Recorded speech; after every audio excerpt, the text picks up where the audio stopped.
Welcome to the latest news today.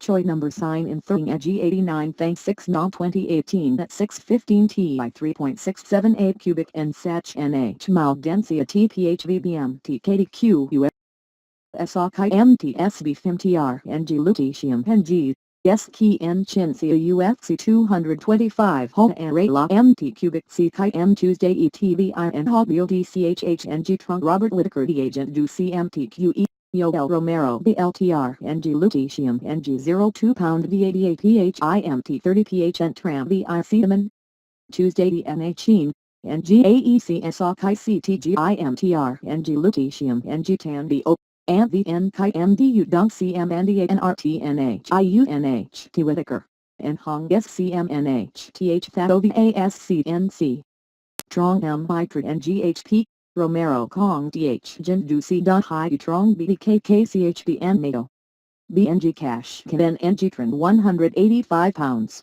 Sandy AMT Co HID Jin Du C Dun Hai Uwik Covington Exhaust Das on Jules KXUTHNG Vow TIVHPY Colby Covington Gay Transi AIBA Lam VICV Covington turned the tables on him.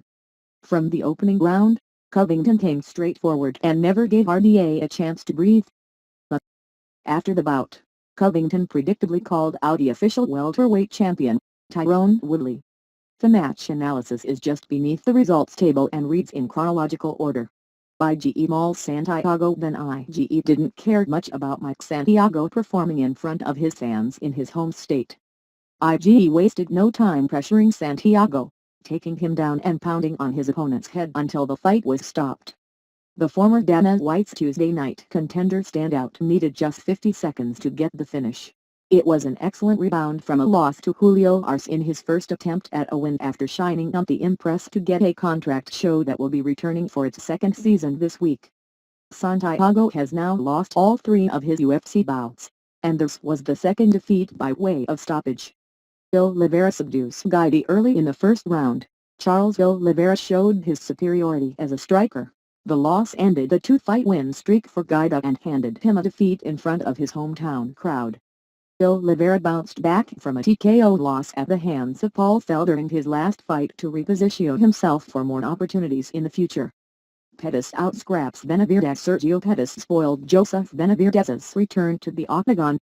After scoring an early knockdown, Pettis effectively counterpunched and stuffed all but 2 of Benavidez's attempts to take the fight to the ground. Benavidez Smith destroys Evans. We saw another first-round finish in the fight path prelim feature. Anthony Smith may have blasted Rashad Evans into retirement.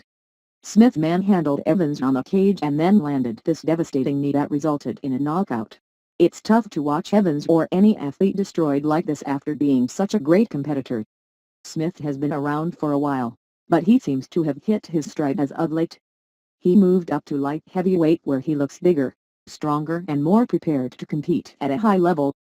De La Rocha outlasts Coulter in sloppy heavyweight brawl. Chris De La Rocha and Rashad Coulter traded bombs for almost 2 rounds until both of the hefty men ran out of gas. Ultimately, De La Rocha's wrestling was the difference. He shot the takedown in the first and second rounds and Coulter didn't have much of an answer. In the second frame, De La Rocha rode Coulter's back, with very little activity. He was exhausted, as was Coulter, but in the top position, he landed enough strikes to force the stoppage. This wasn't exactly an example of top-notch heavyweight MMA. Neither man looked impressive as the action was just a few notches above a bar brawl for most of the fight. Neither man should expect the perf. Lamas, a Chicago native, was unable to get the first victory for local fighters. Bektik was pushed, but he seems to prove he is ready to go to the next level in the featherweight division. Gurdelha fortunate to escape with split decision win on the strength of her top game and wrestling. Claudia Gurdelha won a split decision over Carlo Esparza, but it was very close. In fact, the Chicago crowd booed the decision loudly. Esparza had her moments. She nearly knocked Gurdelha down in the first frame with a vicious straight right hand. Gurdelha was wobbled badly, but Esparza shot for a takedown which took pressure off her dazed opponent. In the third, Esparza's improved striking again controlled the action, but 2 judges still awarded Gurdelha 2 of the 3 rounds. UFC announcer Joe Rogan successfully petitioned the crowd to cease the boos during Cabelha's post-fight interview. She fought her heart out and clearly isn't responsible for the judge's decision. That said, Esparza would have a legitimate beef if she were to contest the result. Blades smashes through Overeem. Curtis Blades finally. Blades was able to posture up and land a series of vicious elbows that bloodied Overeem and led to a particularly late stoppage. Overeem ate about 3 unnecessary elbows in this sequence. Blades should become the top title contender after this victory, and it's hard to imagine most of the division having much success against him. His overall game has grown exponentially and he's a legitimate threat. Jackson pummels Punk. Punk looked only slightly improved over his last appearance in the octagon. The result was almost exactly the same. Mike Jackson picked Punk apart with superior striking and takedown defense sufficient enough for the former professional wrestler's rudimentary grappling skills. By the second round, Punk's effort was admirable, but his skills were frankly embarrassing. Jackson coasted to a unanimous decision victory. Jackson probably should have stopped Punk, but his own awkwardness and lack of skill and finishing instinct held him back. Neither man really has much of a future in the sport. Hopefully, Punk will end this athletic fantasy experience after his second straight humbling loss. Twiveza battles past Arlovski. Twiveza didn't walk through Andrei Arlovski as some expected, but he did earn a unanimous decision win. Both men had some sharp moments, but Twiveza spent a good amount of time in top control and landed the more telling blows. While it wasn't a stoppage victory, Twiveza earned respect for going the distance against a resurgent veteran and still finding a way to win. Arlovski tested Twiveza in a way that will likely help to improve him in the future. At some point, a Twiveza Blades match might be in the cards. Holm out-wrestles Anderson. Holly Holm showed another dimension to her game on Saturday.